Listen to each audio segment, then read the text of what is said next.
Tarik-menarik kepentingan politik di pemerintahan Prabowo Gibran mendatang mulai mencuat. Partai Gelora selaku partai pengusung Prabowo Gibran enggan bersanding dengan PKS di koalisi pemerintah. Belum juga dilantik, pemerintahan Prabowo Gibran tengah dihadapkan pada tarik-menarik kepentingan politik di antara partai politik yang akan dan berniat mendukungnya. Partai Gelora yang sejak awal mendukung pasangan Prabowo Gibran secara keras menolak kehadiran Partai Keadilan Sejahtera atau PKS untuk bergabung dalam koalisi pemerintahan mendatang. Partai Gelora menilai narasi yang diusung oleh PKS sejak masa kampanye tak memiliki semangat mempersatukan bangsa. Selain itu, Partai Gelora juga menilai narasi-narasi perubahan bertolak belakang dengan semangat keberlanjutan yang diusung pasangan Prabowo Gibran. Salah satunya tercermin dalam sikap pembangunan ibu kota Nusantara. Penolakan Partai Gelora tersebut sontak mendapatkan respon berupa sindiran dari salah satu petinggi PKS, Mardani Alisera, di akun media sosialnya. Sebelumnya, PKS telah memberikan sinyal untuk bergabung dengan pemerintahan Prabowo Gibran. PKS menyebut ingin terlibat dalam pembangunan bangsa dengan berada di barisan pendukung pemerintah. PKS juga menekankan bahwa hubungan dengan Presiden terpilih Prabowo Subianto sudah terjalin lama dan dalam kondisi baik. Tim TV One mengabarkan.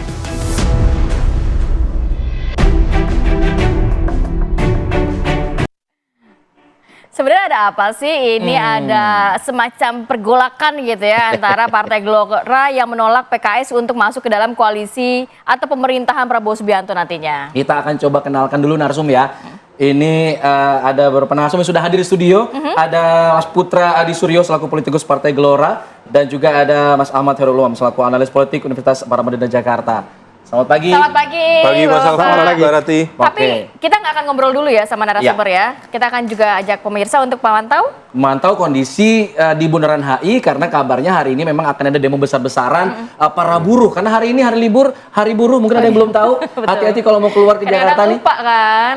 Ya, kita akan lihat kondisi di Patung Kuda juga. Bagaimana kemudian pengamanan sudah terlihat cukup banyak, Rati. Ya. Karena sepertinya memang jadwalnya puluhan ribu ini yang hadir. Kabarnya ada 50.000 buruh yang akan turun untuk melaksanakan unjuk rasa ya. Kalau kita baca-baca melalui media sosial dan juga online, ada kurang lebih 50.000 buruh dari Jabodetabek yang akan turun langsung ini pada pukul 9 kabarnya sampai dengan pukul 12 waktu Indonesia Barat.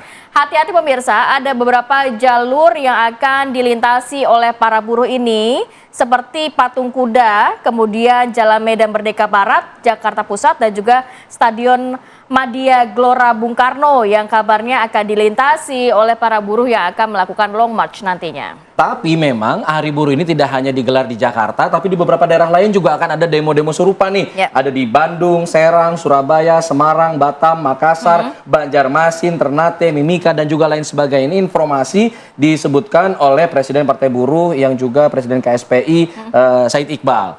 Jadi memang jadi waspada juga untuk menghindari daerah-daerah yang menjadi lokasi demo untuk hari ini. Oke, tadi dua narasumber sudah dikenalkan oleh Alfat. Masih kurang satu? Kurang satu, yang sudah join juga bersama kami via Zoom. Sudah ada Mas Ismail Bakhtiar, politikus PKS. Assalamualaikum, selamat pagi Mas Ismail, apa kabar? Waalaikumsalam, selamat pagi. Alhamdulillah sehat, Mbak. Alhamdulillah sehat ya. Izin, saya mau ke Mas Suryo dulu dari Gelora. Ini sebenarnya kenapa sih? Apakah memang masa lalu yang belum kelar begitu sehingga ada penolakan dari Gelora terhadap PKS untuk masuk ke dalam koalisi Prabowo Subianto? Apa yang menjadi concern sebenarnya? Iya, saya kira entah dari mana ya narasi yang dibangun bahwa Partai Gelora secara keras menolak PKS masuk ke dalam koalisi. Kan Pak Sekjen yang ngomong. Pak Sekjen berbicara tentang bahwa yang bermasalah jika PKS masuk adalah PKS dengan dirinya sendiri. Bukan dengan Partai Gelora. Bukan dengan partai koalisi yang lain. Jadi bukan menolak tapi mengingatkan. Karena selama ini kita lihat ada begitu banyak ide-ide besar Pak Prabowo yang secara tegas ditolak oleh PKS. Terutama asas keberlangsungan dan keberlanjutan. Narasi-narasi PKS bahkan sampai hari ini, saya ini jubir TKN Prabowo Gibran, hari-hari itu berhadapan dengan stereotip negatif yang dilabeli oleh PKS terhadap Mas Gibran, terutama sebagai anak haram konstitusi, itu nggak selesai-selesai. Masih ada sampai sekarang? Masih ada sampai sekarang.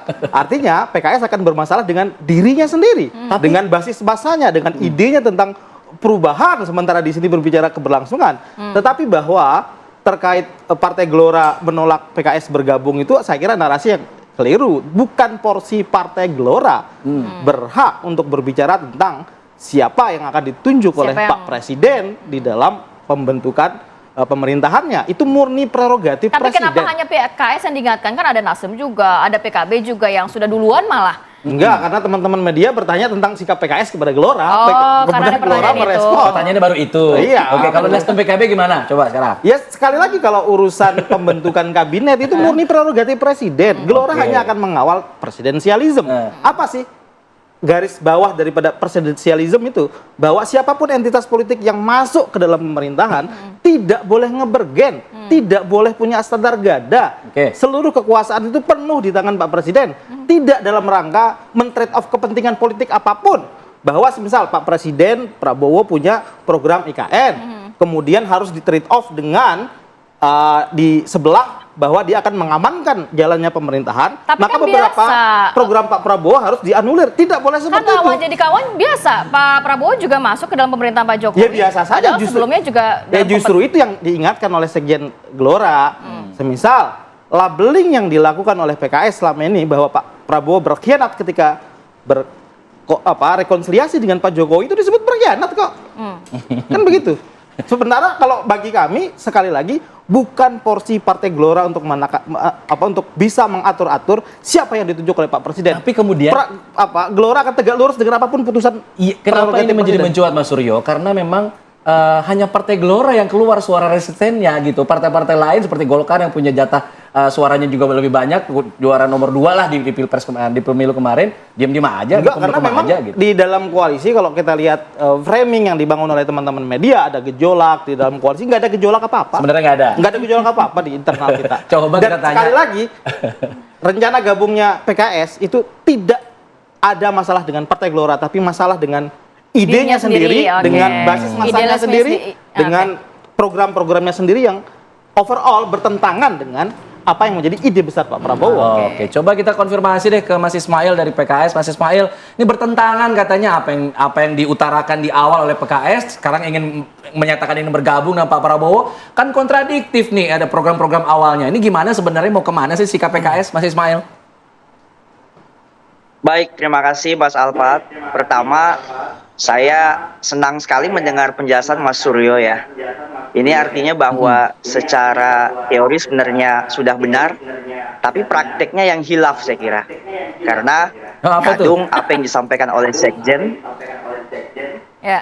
apa yang disampaikan oleh Sekjen sudah menjadi isu yang kemudian menjadi pembahasan bahwa kenapa kemudian Gelora ikut membahas soal PKS yang seyogianya memang tadi disampaikan Mas Suryo, ini bukan hak mereka untuk memberikan masukan. Apalagi saya ingin sampaikan bahwa sampai saat ini PKS belum ada menyatakan sikap sedikit pun bahwa akan bergabung dengan koalisi ataupun akan menjadi oposisi. Sehingga orang yang menyaksikan apa yang disampaikan oleh Sekjen lebih kepada bagaimana kemudian resistensi Gelora terhadap apa yang dilakukan atau apa yang kemudian suara-suara yang muncul dari pihak-pihak yang ada dalam partai kami. Seyogianya bahwa PKS sampai hari ini belum ada keputusan sama sekali apakah akan bergabung ataupun akan menjadi oposisi pemerintah. Yang pasti kami memahami bahwa kedua sikap PKS ini sendiri kan sudah. Ya, Mas. Kalau melihat kan juga sebelum halal bihalal kan juga Sekjen PKS menyatakan bahwa ini hanya bagi-bagi saja. Nanti juga PKS kebagian begitu ya. Yang lain udah kebagian, nanti juga akan ada waktunya PKS kebagian.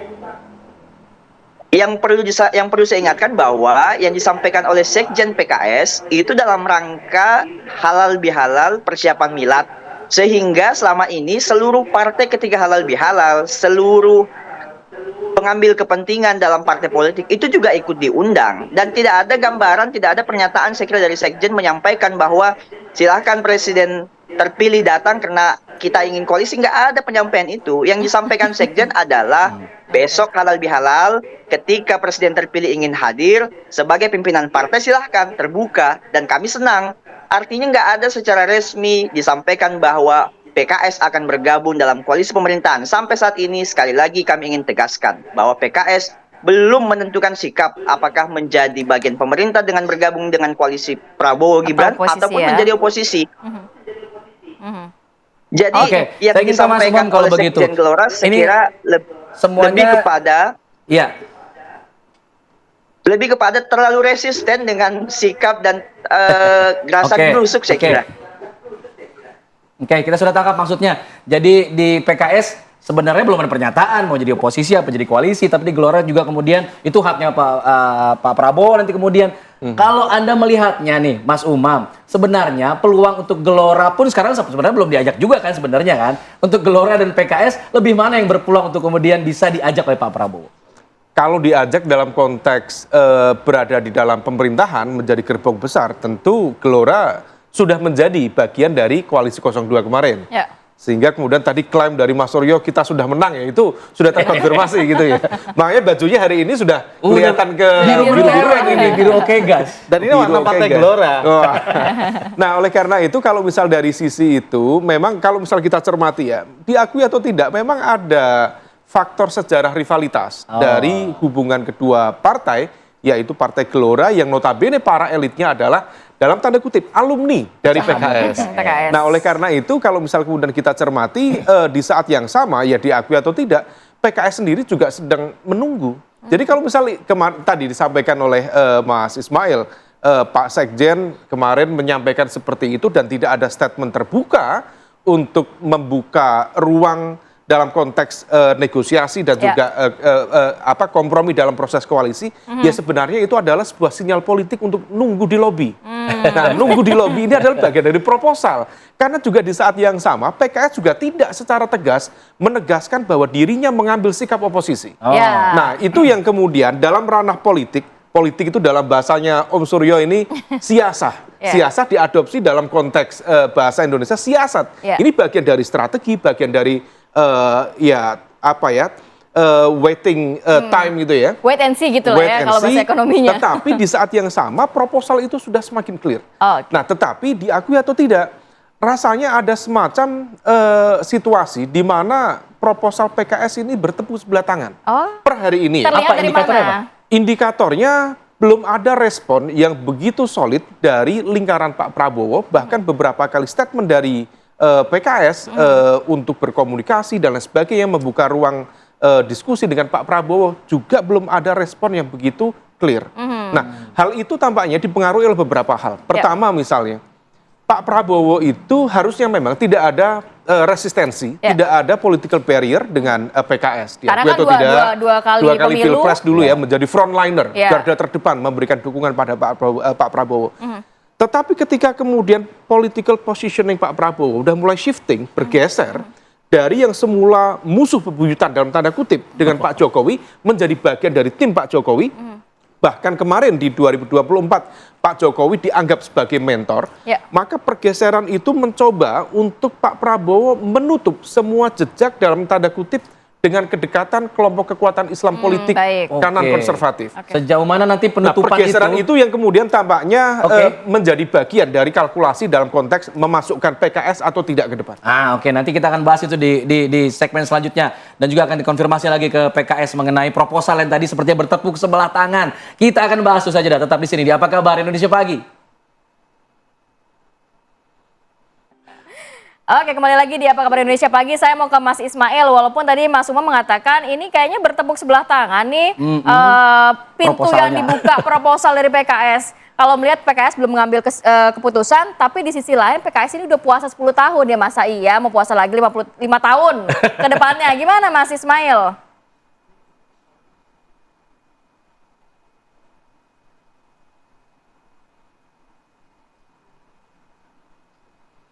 Ya, Mas Ismail boleh di-unmute dulu suaranya, nggak kedengeran nih kita nih. Baik, saya kira bukan hal yang sulit, Mbak, PKS untuk membuka dan membangun komunikasi terhadap presiden terpilih. Saya kira tadi sudah ditegaskan Mas Umam bahwa ada historical panjang selama 10 tahun, selama 2 kali proses pencapresan, di mana PKS ikut terlibat dalam urusan ini. Sehingga kalau yang disampaikan bahwa kelihatannya ini seperti upaya yang bertepuk sebelah tangan, saya ingin sampaikan bahwa apa yang dilakukan PKS hari ini lebih kepada bagaimana melihat bangsa ke depan dibangun secara bersama. Dan perlu kami tegaskan bahwa konteks pembangunan yang kami sampaikan ini pada 2 hal, baik dalam posisi koalisi, terlebih sebagai posisi oposisi yang memang selama ini kami sudah terbiasa.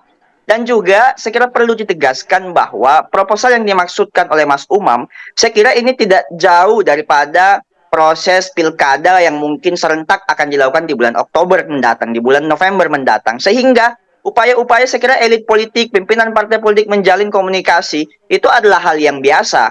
Dan sekali lagi bahwa keputusan apakah PKS akan menjadi oposisi ataupun ikut dalam membangun bangsa ke depannya itu ada dalam domain daripada pimpinan kami di DPP yang kami sebut sebagai musyawarah majelis syuro. Dan sampai hari ini perlu kami sampaikan, belum ada jadwal itu. Artinya apa? Bahwa janganlah terlalu banyak berspekulasi, berasumsi, karena PKS sendiri belum menyampaikan sikap apapun. Belum mengambil keputusan. Ya. Baik, meskipun belum ada jadwal, tapi kan setidaknya ada tenggat waktu lah, kira-kira kapan, kira-kira 2 minggu lagi, 1 minggu lagi, sehingga ketegasan kan tadi dibilang Mas Umam, penting juga nih, PKS belum ada statement tegas nih, mau oposisi, mau koalisi, sehingga muncul nih suara-suara seperti dari Gelora. Itulah yang saya maksud tadi, Mbak. Jadi terlalu cepat Sekjen Gelora, saya nggak menyampaikan institusi Gelora secara ofisial ya, tapi lebih kepada kalau Mas Surya tadi sampaikan kepada Sekjen Gelora yang terlalu cepat resisten dengan pernyataan-pernyataan yang saya kira sangat kontroversi yang dibuka di ruang publik. Sehingga kalau saya ingin sampaikan, janganlah seperti ibu-ibu kompleks tetangga yang beli kulkas, kenapa mereka yang kedinginan? Kira-kira begitu, Mbak. Kepanasan kedinginan. Oke. Dibilang ibu-ibu kompleks Mas Suryo, gimana nih terlalu cepat nih kayak ibu kompleks? Yang suka pakai daster itu teman-teman PKS itu. Waduh. Jadi kalau swings itu dan switch itu nggak ada beban begitu loh. Baru habis bicara, hari ini belum selesai berbicara tentang anak haram konstitusi, tapi keinginan besar untuk masuk di dalam koalisi itu besar, dan itu terkonfirm. Kami berada di dalam, kami anggota koalisi kok gitu. Selama PKS misal kalau secara kasat mata belum menunjukkan positioningnya secara jelas, misalnya akan berkata bahwa kami berada di oposisi atau koalisi, artinya itu apa itu secara apa namanya logik itu, bahwa saya ingin masuk, kan begitu. Keinginan terdalamnya mau masuk, kan udah berkali-kali jadi kok kalau nggak mau masuk, menggedor pintu lewat belakang istana gitu loh. Di depan teriak-teriak gitu, berkata bahwa Pak Prabowo adalah pengkhianat di 2019 dan lain-lain. Tadi di belakang pintu istana ketok pintu terus gitu loh. Tapi itu yang membuat kemudian ada statement dari Gelora. Positioning Gelora itu murni hanya hendak mengawal presidensialisme, bahwa di dalam pembentukan kabinet itu murni prerogatif presiden. Dan terkait komunikasi Pak Prabowo ini Mas punya hati besar itu. Beliau hendak mendorong solidaritas nasional dan rekonsiliasi nasional. Beliau akan memanfaatkan seluruh kekuatan anak bangsa untuk membawa negara ini terbang bak Garuda itu. Jadi beliau tidak pernah tik personal, even kepada PKS. Pasti beliau akan membangun komunikasi dengan seluruh kekuatan politik anak bangsa. Karena beliau tidak pernah mengambil personal serangan-serangan yang sangat pribadi dari PKS sampai hari ini dan sangat mengedepankan sentimen itu. Oke, itu dari Gelora. Singkat saja Mas Umam sebagai penutup. Ya, pesan yang disampaikan oleh Gelora tampaknya memang betul tadi yang Mas Surya sampaikan, ingin mengawal presidensialisme. Dan dalam konteks ini bagaimanapun politik akomodasi itu wajib, karena bagaimanapun posisi dari kekuatan 02 itu masih belum melampaui ambang batas 50% kekuatan di parlemen. Jadi semua boleh masuk. Termasuk PKS, butuh nggak Prabowo butuh PKB boleh masuk, dari PKS. Kecuali PKS sepertinya. Ya itu tadi urusan luka lama yang belum selesai. Jadi bagaimanapun juga ini bagian dari dinamika. Tetapi nanti bagi presiden terpilih tentu ada hitung-hitungan untuk memastikan apakah kemudian dimungkinkan atau tidak. Tapi secara konklusif, sebenarnya kalau misal kemudian PKB dan juga Nasdem sudah masuk, itu praktis sudah 71,8% kekuatan parlemen. Dan itu sudah lebih dari cukup sebagai sebuah modal awal pemerintahan baru untuk menghadirkan pemerintahan yang stabil. Jadi kalaupun kemudian PKS masuk, sebenarnya ya tentu akan lebih kuat, tetapi dalam konteks fungsi pemerintahan, dalam konteks mencapai stabilitas, ada fungsi yang sebenarnya dalam bahasanya itu ya bukan muspro ya, tetapi sesuatu yang sudah tidak perlu ditambah lagi. Nah, oleh karena itu mungkin perlu dipertimbangkan ulang dan akan lebih mulia kalau misalnya kemudian PKS juga konsisten terhadap agenda perubahan, terhadap upaya untuk menjaga demokrasi dimanapun berada. Di oposisi aja gitu. Di oposisi juga tidak kalah mulia dalam konteks ini. Betul. Oke. Terima kasih Mas Umam, terima kasih Mas Suryo, terima kasih Mas Ismail. Bapak-bapak. Dari perbincangan tadi kita akan konklusikan dengan pantun, boleh? Boleh. Lemah lembut sifat Mbak Susi, janda paten paling cantik. Waduh, janda cakep. Cakep. Partai ribut-ribut soal posisi, padahal Presiden aja belum dilantik. Cakep. Tetap di Apa Kabar Indonesia Pagi.